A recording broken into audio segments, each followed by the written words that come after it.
What are the taxes when selling your home? I'm Eric Peterson. I'm a broker at Kopa Real Estate, and one of the most frequently asked questions and something that's commonly misunderstood about selling your home is what taxes you'll pay. The tax code can be confusing and it isn't always black and white. Hopefully the takeaway from this video is that you likely won't pay any taxes, and if you do, they may be less than what you expect.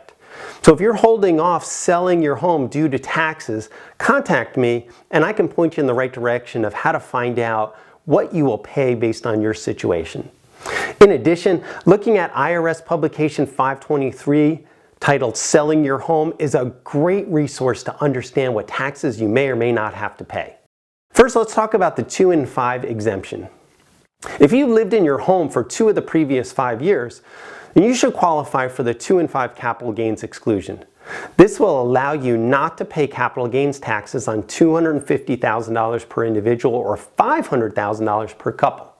You know, many people who call me think that means if they're a couple and their home sells for $600,000 that they'll pay taxes on $100,000, but that isn't the way it works. To arrive at your gain, you'll take the sales price minus any closing costs you have, and then subtract from that the basis, which is the original purchase price, and then you may also be able to add any capital improvements to that basis.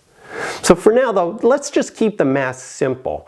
If you're a couple and you bought your home for $400,000 and sell it for $800,000, right? You've got a $400,000 gain. So if you qualify for the 2 and 5 exemption, then you would not have to pay capital gains taxes on the $400,000. If you're a couple and you bought your home for $400,000 and sold it for $1 million, then you'll have a $600,000 gain. You'd be able to exempt $500,000 and then pay capital gain taxes on the extra $100,000. But you wouldn't pay taxes on the entire $1 million. And remember, this is a good problem to have. So if you're the type of person who looks at the glass as half full, right? You can only use the 2 and 5 exclusion once every 2 years. A common question I have is, do you need to buy another house to avoid taxes? And no, you don't need to buy another home or use the profit you made towards a down payment on your next home if you qualify for the 2 and 5 exclusion.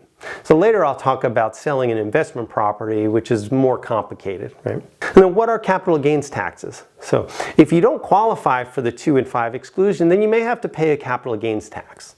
If you own the home less than 1 year, it'd be a short-term capital gain tax at your ordinary income tax rate. If you own the home longer than a year, then you'd pay based on the long-term capital gains tax rate schedule, which could be between 0% and 20%. There's many online calculators that will help determine what you'll pay, if any, based on your situation. So remember to calculate the gain correctly and not use your sales price, because that'll give you too high of a tax to pay. Now, if your home you're selling is an investment property, you also have to look at paying depreciation recapture tax, and depending on your income, you may have to pay the 3.8% net investment income tax. So you should always consult with whoever is doing your taxes to discuss those taxes based on your situation, right? If you have to pay that tax rate, you probably should have a CPA that's helping you do your taxes, right? So what if you're relocating? Well, if you don't qualify for the 2 and 5 exclusion, you should still check to see if you can qualify for a partial exclusion of the gain. In IRS Publication 523, they talk about the different scenarios that would mitigate the amount of taxes you would pay. For example, if you're relocating or needing to sell for health-related reasons, you may be able to qualify for a partial exclusion.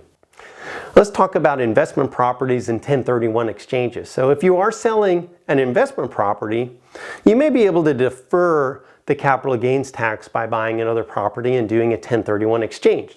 We've helped many investors navigate the 1031 exchange process, both selling a current investment property and buying the replacement property.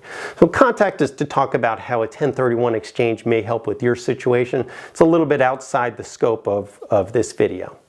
And then finally, the truth is, the real answer to a lot of tax situations is it depends, right? The tax code can be very confusing, and it has to do with timing and your income And you really should be talking with your financial advisor, whoever is doing your taxes, to find out what taxes, if any, you'll have to pay when selling your home.